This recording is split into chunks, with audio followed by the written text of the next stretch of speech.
constantly press against the norm by being who I am. I have been mistreated and misjudged in the small town in which I was raised. There have been occasions where society has overlooked my humanity. I am nothing. What you wish you could be, but can't.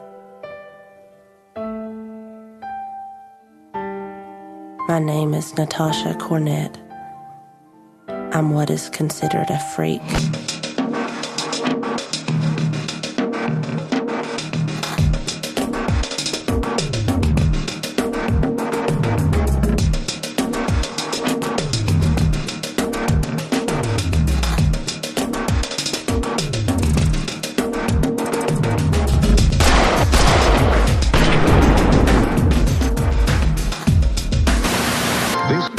Eyewitness News at 6. Greene County authorities are investigating a shooting that claimed 4 victims, including 2 children.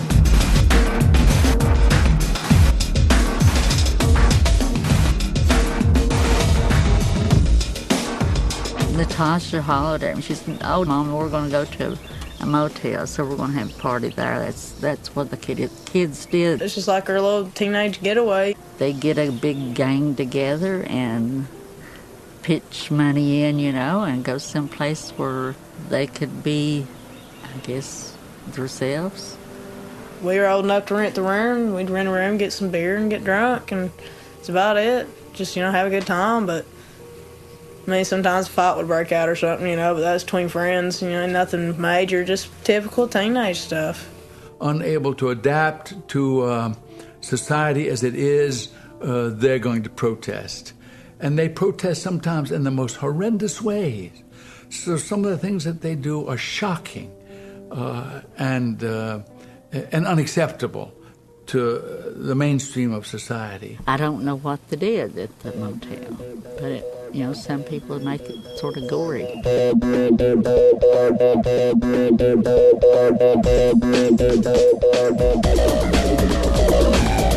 They'd all went out. I believe it was Friday. We got a key to room 7. I just know there was some cutting. And Natasha and Karen was cutting on each other's arms. Crystal was there, Jason was there, and Joe and Karen. They tried to burn 666 into the floor. Holly Motel deal, they stretched that way out of proportion. My opinion, and there wasn't no 666 burnt in no carpet. I know I was the first one in that room, besides the manager. There were people in the group that just decided they wanted to mess up the hotel room, so they did. You've told us about the Collie Motel. You said that you saw what kind of activities taking place there? They had candles out, razor blades, a Ouija board. Natasha and I talked about committing suicide. It was happenstance that they met the Lilylid family out here in Bailiton at the rest stop. Vidar was from Norway, and then Delphina was from Miami, Florida. They met in Miami and got married, and then they moved because of him wanting to get away from the violence down there in Florida. He wanted to go to a little bit more peaceful area.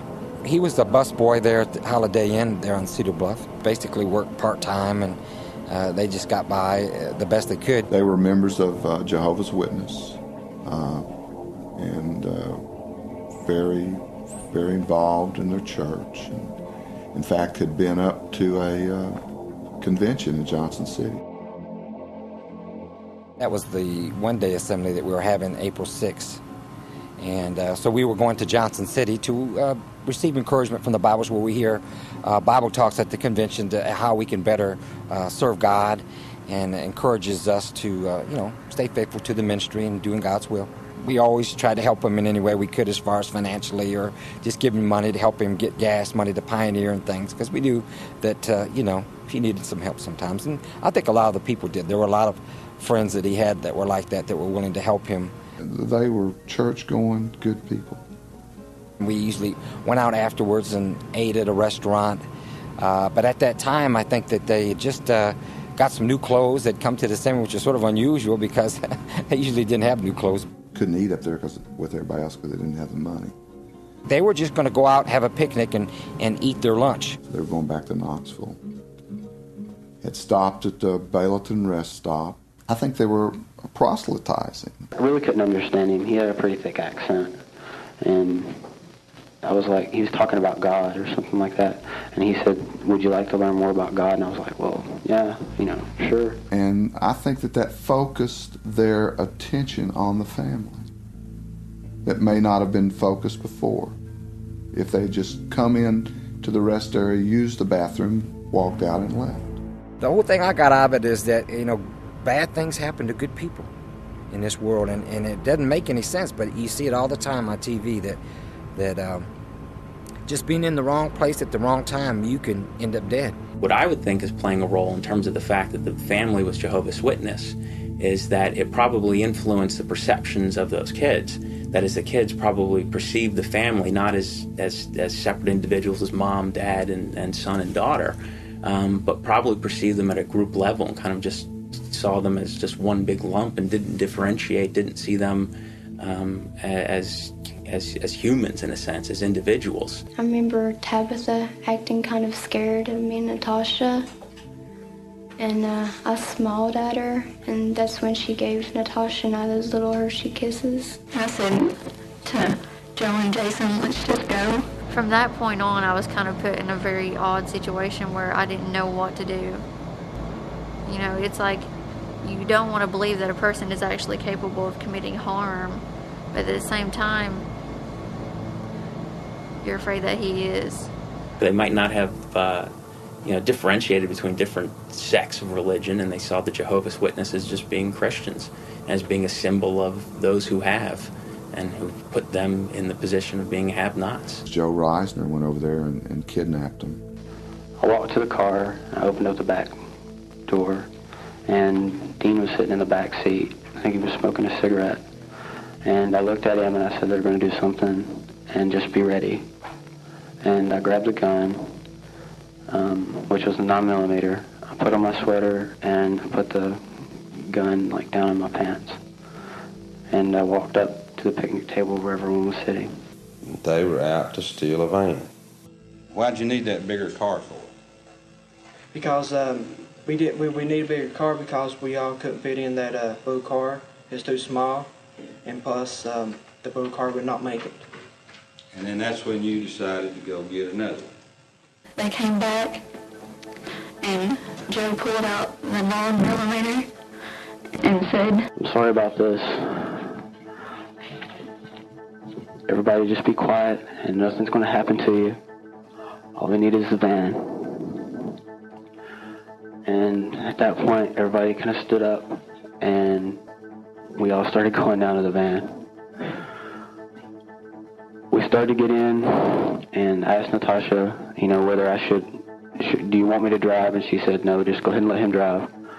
And we all got into the van. He said, everyone stay calm, we're just going to take a little ride, no one will get hurt. They went out and got in the van and took off. They followed them in their car. Got back on the Interstate 81 going south. It just goes about maybe a mile or two. You hit the Bayleton exit, hang a right off the Bayleton exit, go straight up Van Hill Road maybe a mile, and you turn left on the Payne Hollow Road, which gives the appearance to someone unfamiliar with the area of being a very underpopulated place. Just went up there maybe, I don't know, a couple of 100 yards, parked, got them out of the car, out of the van. Probably not in their wildest imaginations could they consider what was about to happen to them. They would have had confidence that God, as the source of life and power and energy, and indeed the source of all good, namely a powerful good, in the presence of evil, would certainly be present to make possible a constructive outcome. We got to where we turned off on Payne Hollow, and Mr. Lilla had said, here, and I was like, yeah, sure. And we turned off there. Joe tells everybody to get out of the van, and we all get out.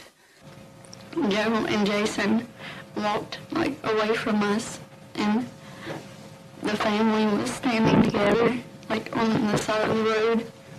I remember Natasha like trying to make Jason promise not to hurt the little kids.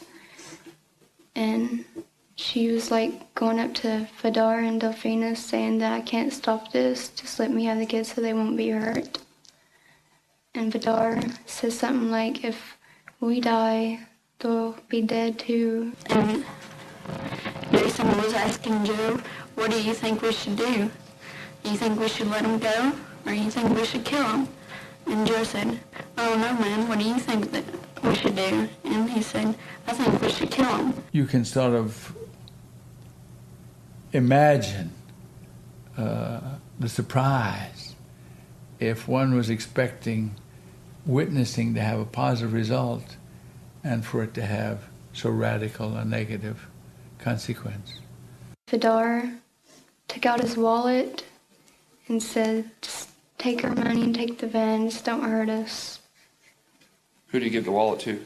Jason. Jason was standing in front of them pointing the gun, and I was standing beside him. Was that the 25? I don't know which gun he was pointing at that. I'm pretty sure it was the 25 because I had the 9mm. He did a series of shots? Yes. Did you see who he shot? You said he shot Vidar first, of course. Yes.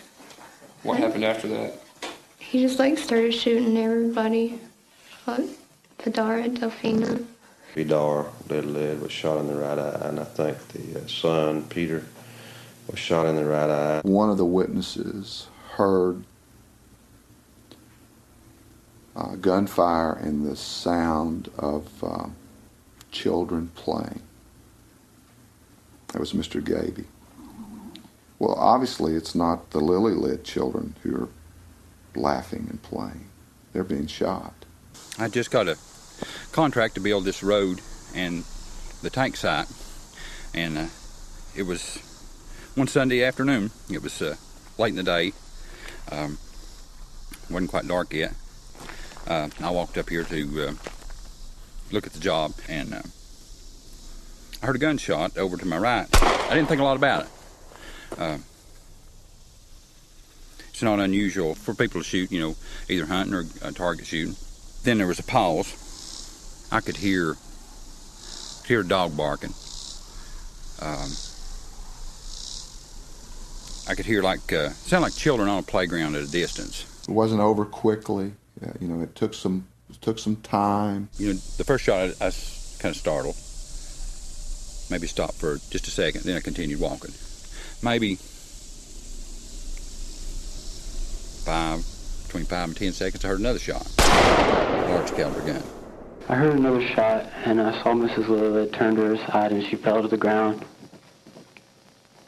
What did you do? I jumped into the van, and I closed the door, and I started to cry. And my first thought when the door closed, I started to hear a burst go off. And I thought, oh my God, you're dead. The attack claimed the lives of Vidar and Delphina Lily-Led and their 6-year-old daughter Tabitha. Tonight, the only survivor, 2-year-old Peter, continues to slowly improve. He is in serious but stable condition at UT Hospital after being shot in the head. I met Roger. I was at that time, I guess a good catch or something for him. She was working in a store downtown, and I was working the street all the time, and we just got talking, and one thing led to another. I wanted to have his baby. I've always been a loner, and I never did like married life. He perked me up and made me feel better and made me feel more like a woman and everything, but then I got pregnant. There's just so much that starts before Natasha was born that has a lot to do with how Natasha is today.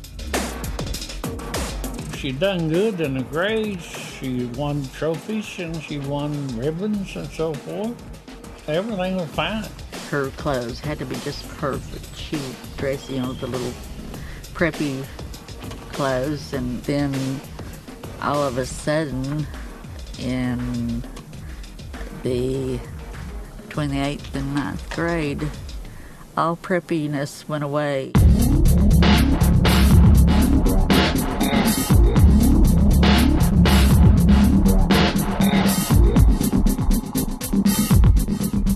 Her going into high school was really a bad experience for her. When she went in as a freshman, she had this problem with this one girl that just constantly was bug her and call her freak. And then I think the principal, he even got in on the freak business too. Yeah, I transferred schools like 3 or 4 times.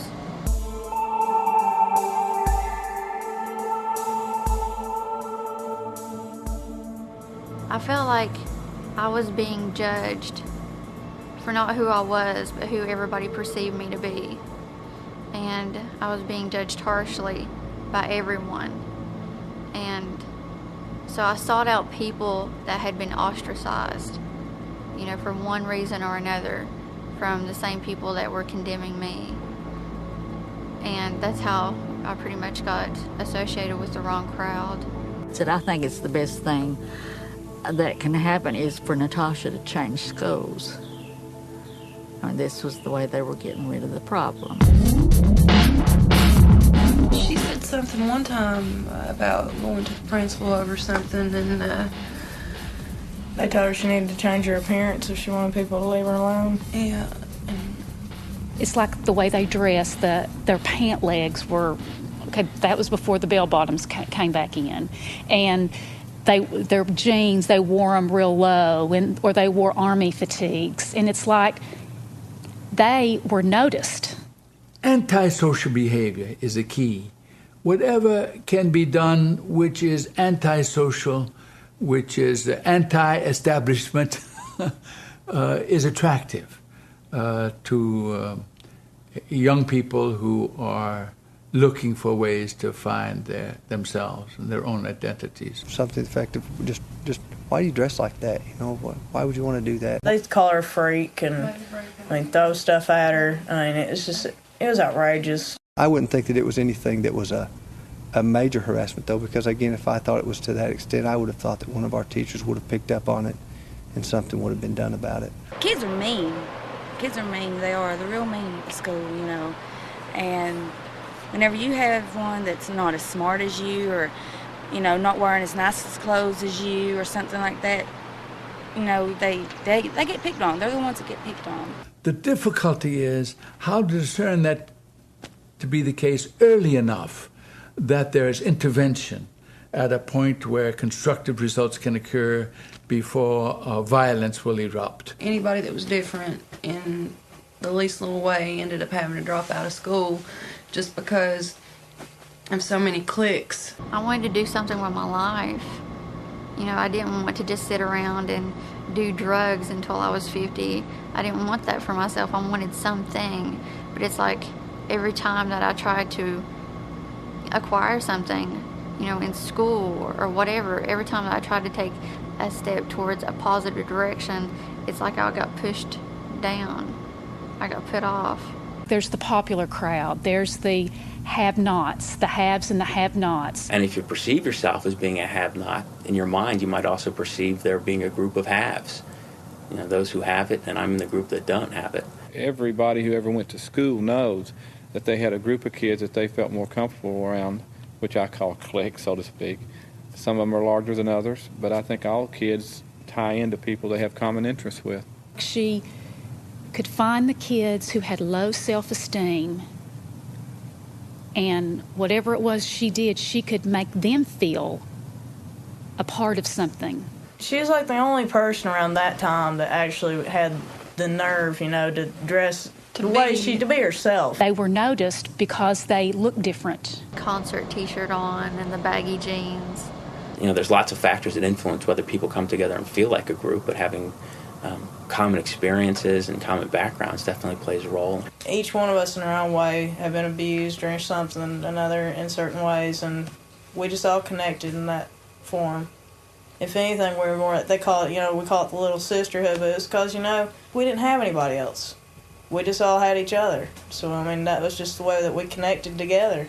If all of those kids shared a similar background of being alienated, being bullied, being rejected, being taunted, then that shared experience could easily serve as a kind of a springboard for them getting together and feeling as a group and wanting to take care of one another. I feel utterly alone. Now there is no part of myself I do not doubt. I've never felt as low as I do now. She had problems where she had that chemical imbalance, wasn't it? Or something. We kind of had to watch out for her because she was real naive. She was manic depressive, bipolar. Bipolar disorder is a description of a mood disorder in which people will range from highs to lows. There are exceptions where some people will range between being depressed as opposed to being angry and agitated. Just like right here, this is one Natasha, and over here is this other Natasha. I'm afraid of when she's here. At times, I'd sit up at night and sleep during the day. Because I was a teenager, and teenagers by nature have a lot of ups and downs. And I was a teenager trying to survive through a very turbulent life the best way that I could and retain my sanity. And that's the only thing that was ever wrong with me. And what I tried to explain to counselors is they could give me medication, but that's not going to change my life. It's not going to make my mother not beat me, or, you know, it's not going to fix anything, because I was just a kid trying to survive. As far as bipolar disorder is concerned, you see people being predominantly depressed and then go into periods of elation, euphoria, being very, very high emotionally.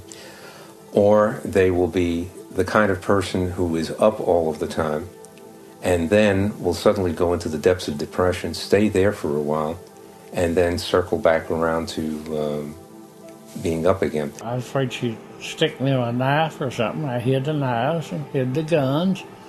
She didn't know that she was going to go into the hospital. She thought she was just going to go there and look. But I put her in her not knowing. The psychiatrists and counselors in my town were a joke. What was your understanding that the doctor said was wrong with you? They told me I was bipolar. That's all they said. Okay, did they explain that to you at all? Did they tell you what to do to stop that? Did they give you any medication? Any kind of treatment? They gave me medication, but it didn't work. Okay, what kind of medication? Prozac and lithium. They weren't concerned about what was going on in my life or talking to me about my problems. You know, it's just get them in, get them out. When she left, they told me said that she needed to stay longer, that she wasn't okay, that probably there would be, worse things that would happen to her because she was still a troubled child. But, I couldn't afford to keep her in the hospital, and Medicaid wouldn't pay anymore. They paid for 11 days, and that was it. Years ago, we had people staying for a month in a psychiatric facility. Today, they've gone to the exact opposite extreme, and if you can get 3 to 7 days, you're very lucky. When we have young people who are this disturbed, the problems are difficult to resolve. The resources of society are not constructively channeled to help them, and the result is society lets this kind of young person go its way until there's an eruption, disturbed. It's a manifestation of pathology that we find totally unacceptable. So you have a situation in which there are breakdowns in communication. You have cultural factors, both professional and in the lay community. And the aggregate of all of this is that these people simply are not getting treated. Or that the treatment is lasting for such an inordinately small amount of time that you're not going to get anything accomplished. It wasn't that she was well that she got released. It was because there was no money. Did you think there was anything wrong with you? Yeah. I mean, I knew it wasn't not to be as depressed as I was. I didn't want to die. When you acknowledge that there are social and psychological pathologies in a society, you have to acknowledge that there's something about that society that makes this possible. I whipped her hard. I whipped her with my hand. I never, whipped in a belt. But I was at a period in my life that I was on the edge. She was on the edge, and nobody was coming in to help on either side. So we just sort of clashed. Their mother-daughter, they had their problems between each other, but they loved each other. She went through an ordeal of mine. She had tried to kill herself. I remember taking 6 pills, 6 sleeping pills. I went in there to her bedroom, and I found her laying on the bed with no clothes on. I took a whole bottle. I don't remember it. And I tried to wake her up. And she found where I had got sick. And she wouldn't wake up. I started getting scared. She didn't know what was going on. I didn't want to wake her up because I knew she'd yell at me. So I sat curled up next to her door. She laid down in the floor at the door of the bedroom. Yeah.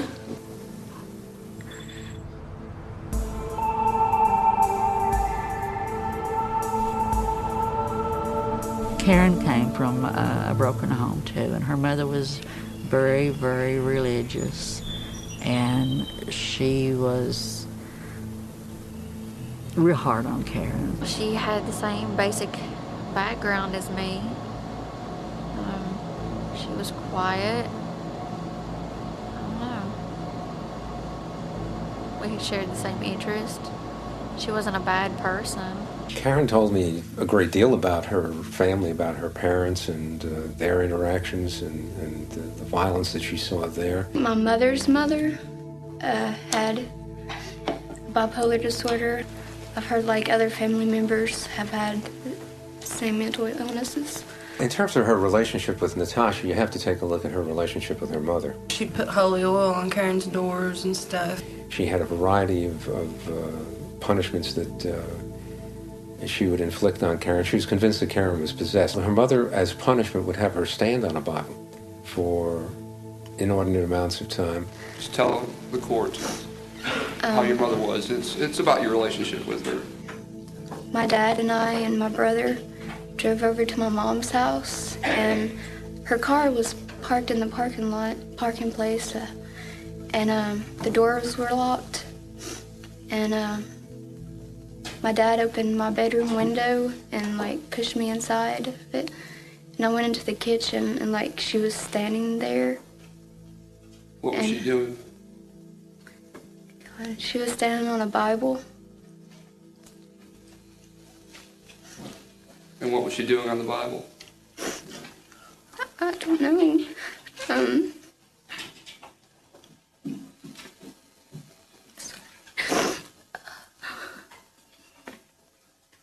She wasn't doing anything. She looked at me and told me to get out. This was when you were 11 or 12 years old? 10 or 11.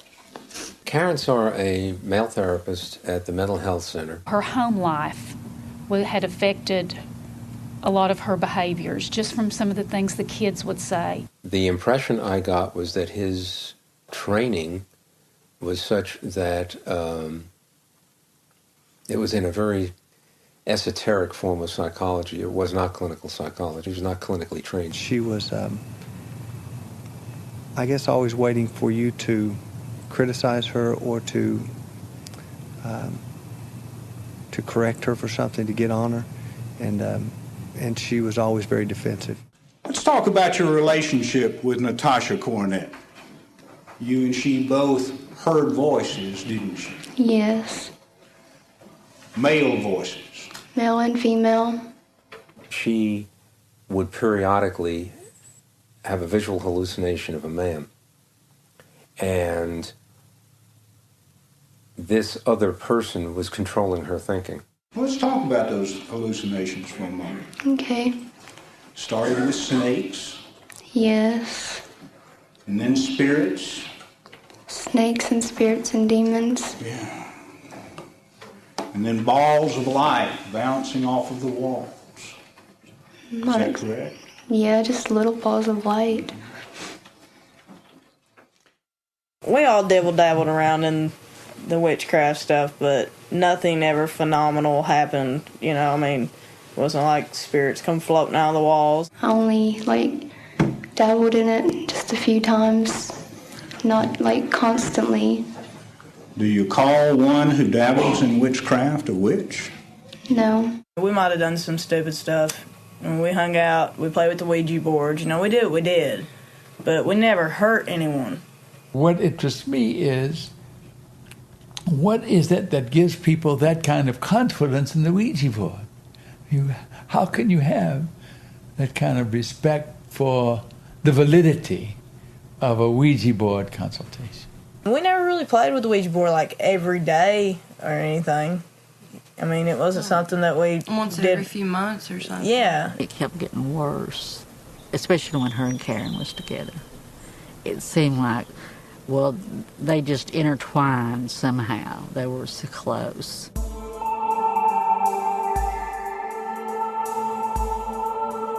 Joe was a really sweet guy. I mean, he really was. He was like one of the girls. He hung out with us, the girls, just him, all the time, and he just never made an influence. He was the only guy that was a sister. Yeah, we made him a sister because he was like a girl. Reisners by nature are a blue-collar, honest, hard-working people that believe in education and believe in earning your own way in the world. I wanted to instill that in Joseph. He let us dress him up like a girl and put makeup on him and stuff. I mean, clearly he had some issues. Yeah, groups definitely have social pressures. People want to fit into the group. They want to feel respected. They want to feel liked. And if they were dressing him up as a girl and he felt belittled by that, maybe he would kind of go overboard in terms of his behaviors to act against that and to maybe demonstrate that he's not a little girl. That maybe in his mind that behaving aggressively is what a man does. You're Joe's mother? Yes. I'd like to ask you first whether or not Joe has ever laid eyes on his real father. No, sir.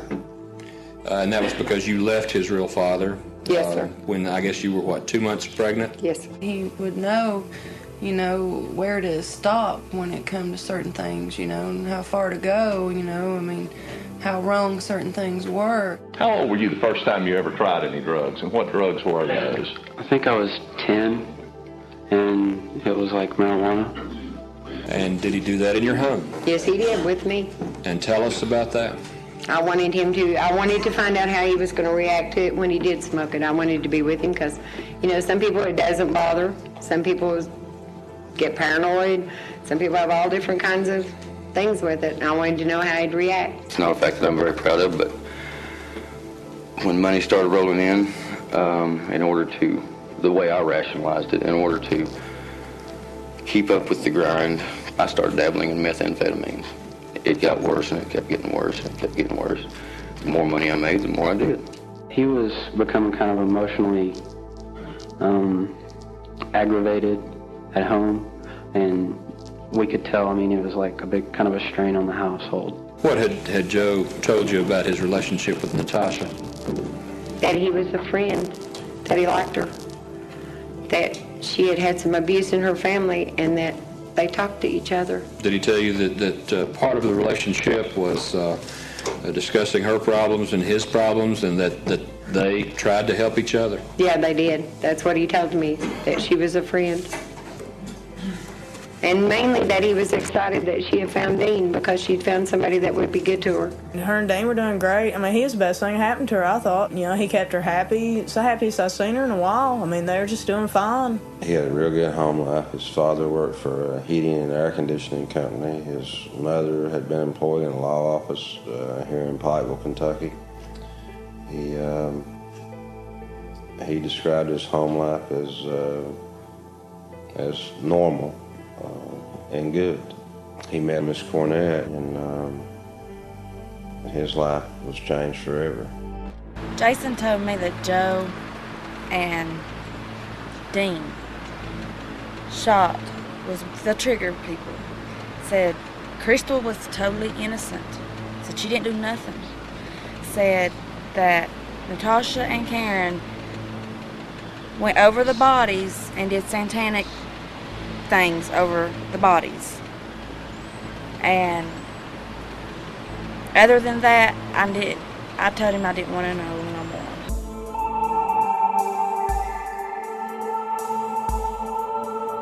I was scared to death of Jason.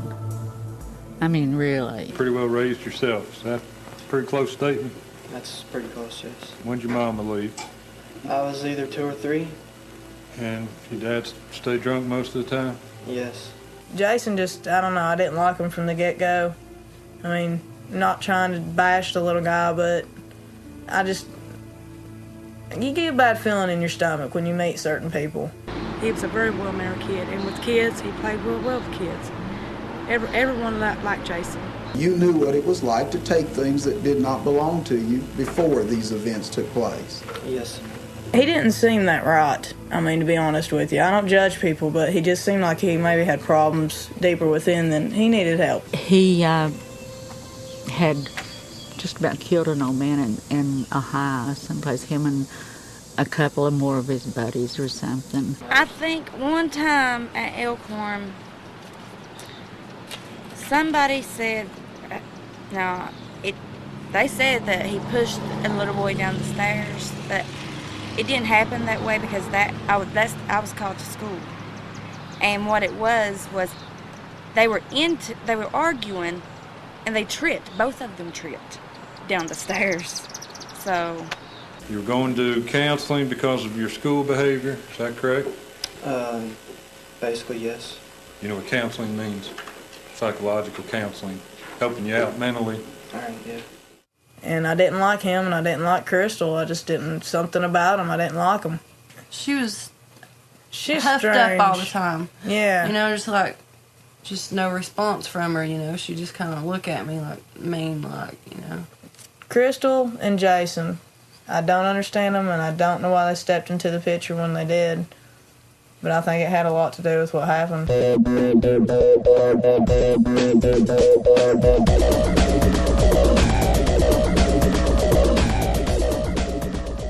think what happened at the Collie Motel was probably sex, alcohol, blood. We had evidence that they engaged in rituals in which there was blood drinking and sexual activity.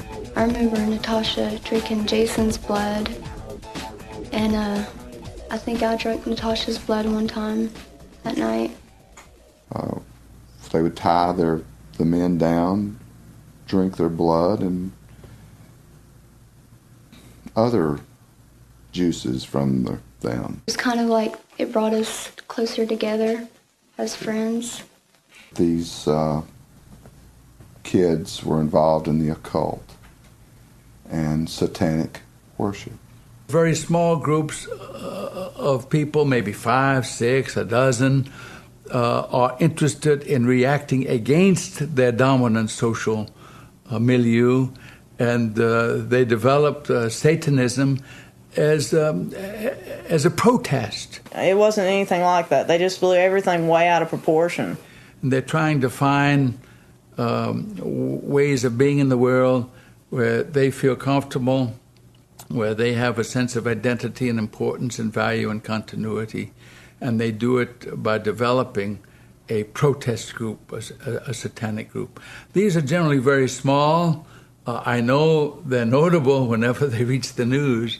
Generally, when they come to the attention of society, it's with a horrible event that spells their demise. You know, that's the end of the group, because society will find that kind of behavior not acceptable. Something was wrong. Something wasn't right about him. Sunday on the phone, and I couldn't get Natasha on the phone. For some reason, she was doing something. She was through the trailer somewhere doing something, and I talked to Karen for a minute. She wasn't very talkative. I talked to Joe for a minute, and he wasn't very talkative. And I knew something was wrong, and I was just like, make sure Natasha calls me, you know, make sure that she calls me. And finally, by the time I called back, they were all gone. they left. I think they just had to leave.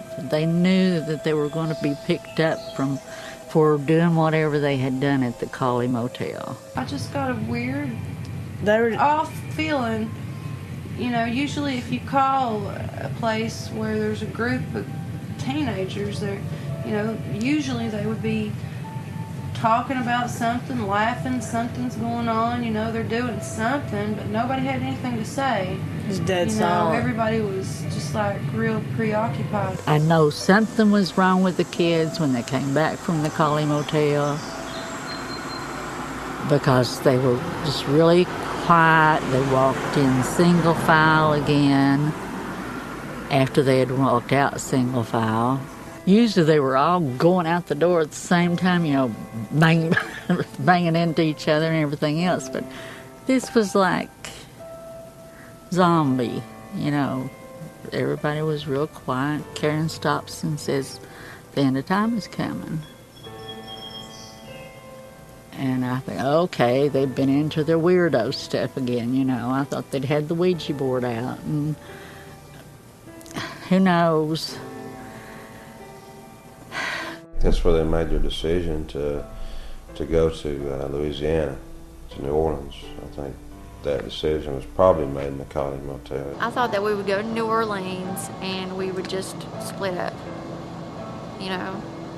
It's a city, it's pretty big. I thought everybody would go their own way, however way that they wanted to go, then that's where they would go. As soon as they left, my dad called the Kentucky State Police, reported him kidnapped. And they supposed to put a worldwide bulletin out on him. Well, that never got done. Okay, I called my brother-in-law, James Ratliff, and he called Kentucky State Police, told them, and called Virginia State Patrol. And because he knows all of the kids, and he told me that if he was with Natasha, he was in danger. They had no business with a gun. Of course, she had been raped in Louisiana, and I always figured that's the reason they wanted the gun, to go back to Louisiana. They needed protection. They weren't going out to kill people, though. They weren't on a killing spree. Karen said that her dad had a gun. She said that she wanted to go back, but she would never go back unless she had a gun, because she wouldn't be raped again. And that's what the guns were for. They told their friends, which was going to be part of our proof, that they look out, look for us. We're going to be in the news. We're going to go out killing and robbing across the country. They just took a road trip. They left Pikeville in the little blue Chevrolet, cram full.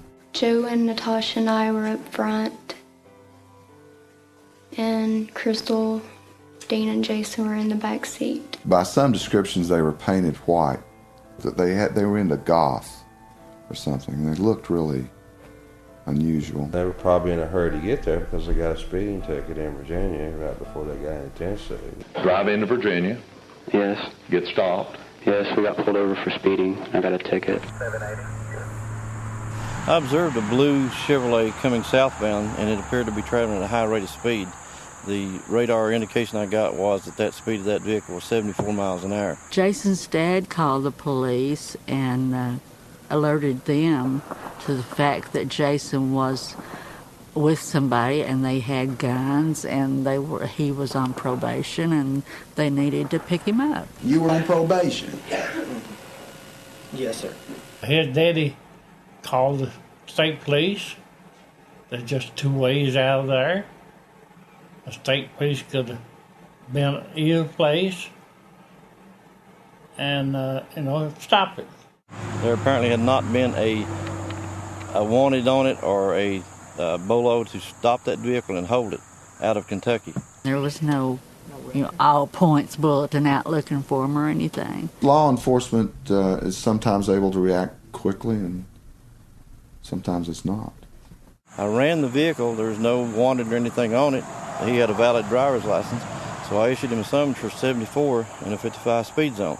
There was just something about the stop and the people that just put me on edge at that time. And I left from the scene there and proceeded on patrol. Kentucky State Police, Virginia State Police, all the police, had been called, had been warned.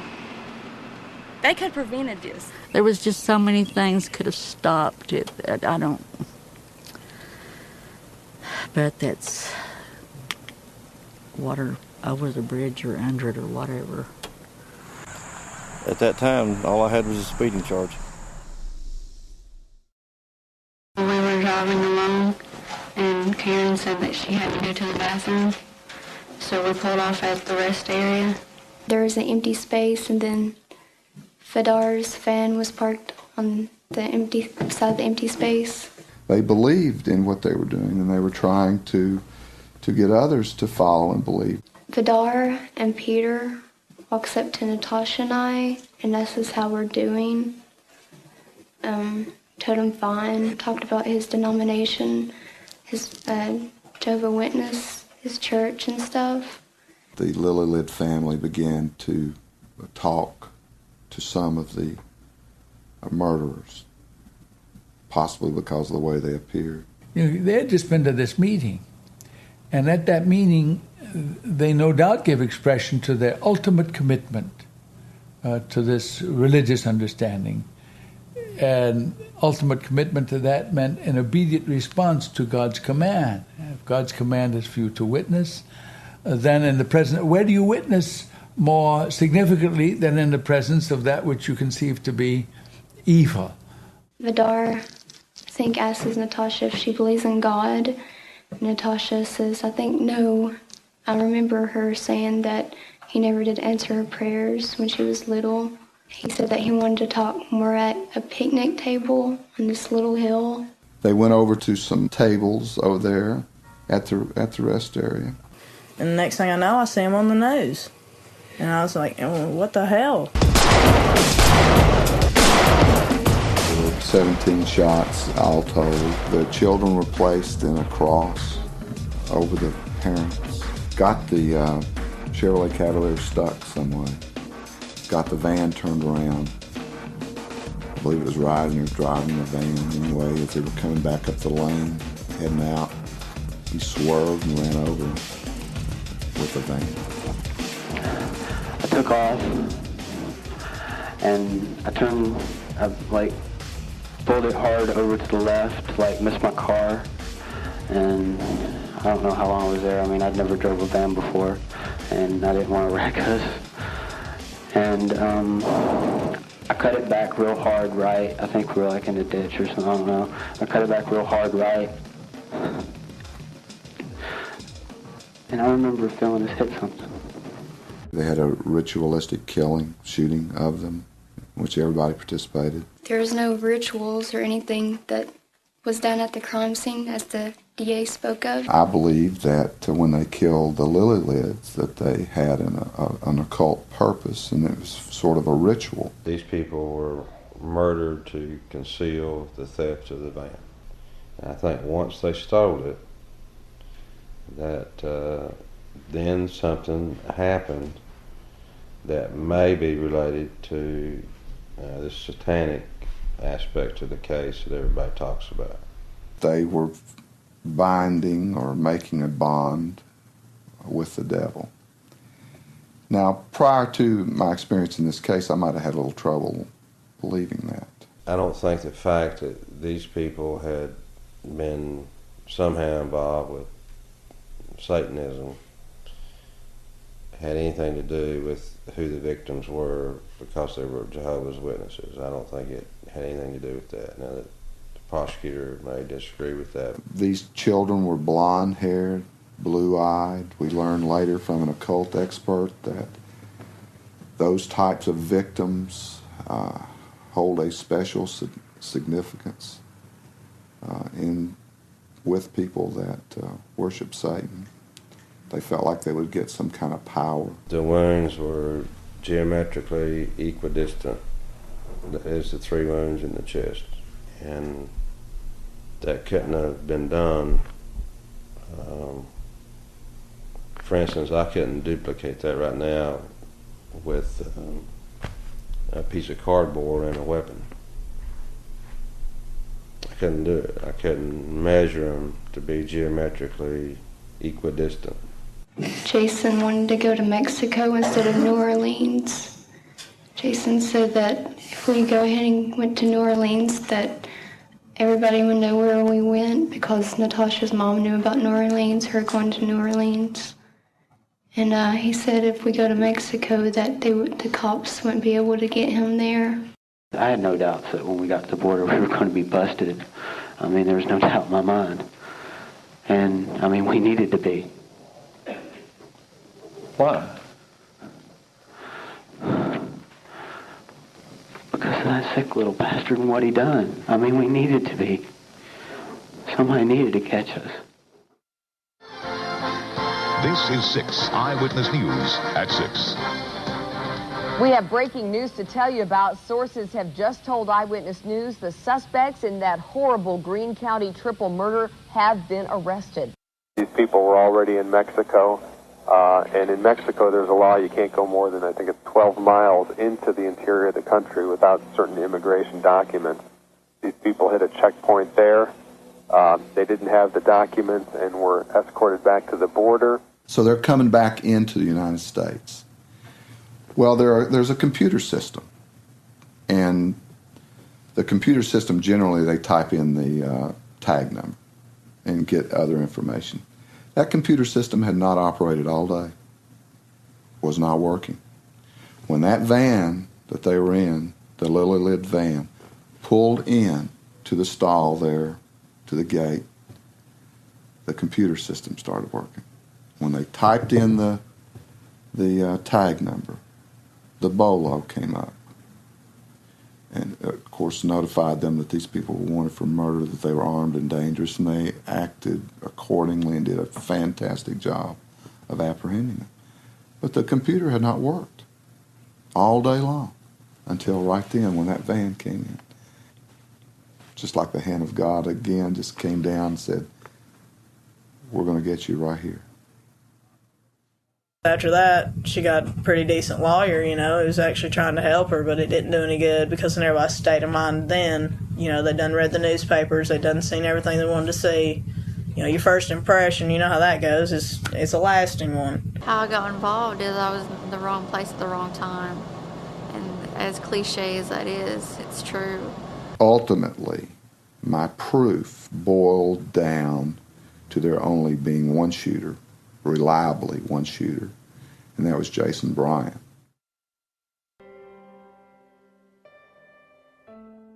I think everybody would like to know who was responsible, directly responsible for what really happened on that road out there at Baileytown that night.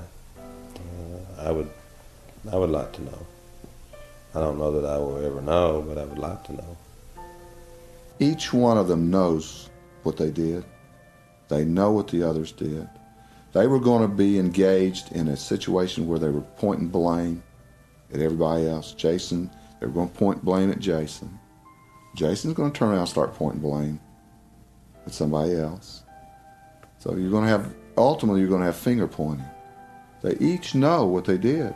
They know what the other one did. So they, as a group and as individuals, I'm assuming, they felt that this was the best thing. They acted as a group, they go down as a group. If she hadn't signed that plea bargain, then one of the other 5 kids might have went to trial and might have gotten the death penalty, and it might have been one that hadn't had a part in it. And that was another major reason that she signed that plea bargain. Because they made it an all or nothing deal. Yeah. Every one of them had to sign it or none of them got it. The problem with a lot of things around here is they don't think children are that important, I guess. I deal with people all the time that kill people, that are dangerous, but that doesn't mean that they're mentally ill. As I understand mental illness, that they can't control what they're doing. I guess that's where I'm coming from, okay? That they don't have any control over what they're doing would be my definition of mental illness in this conversation. I don't see that in these people. They knew exactly what they were doing. They intended to do it. They set out to do it. They did it, and they thought they'd gotten away. It would be much the better if each of us individually would accept responsibility for what we do, and society as a whole would accept responsibility for what occurs within its context. But if we accept responsibility for it, then we have to do something about it. I've stood here watching my world colliding with hell and did not stand in its way. I didn't worry of tomorrow or what would become of me. I will not condemn myself for feeling the way I do, for at least I do feel.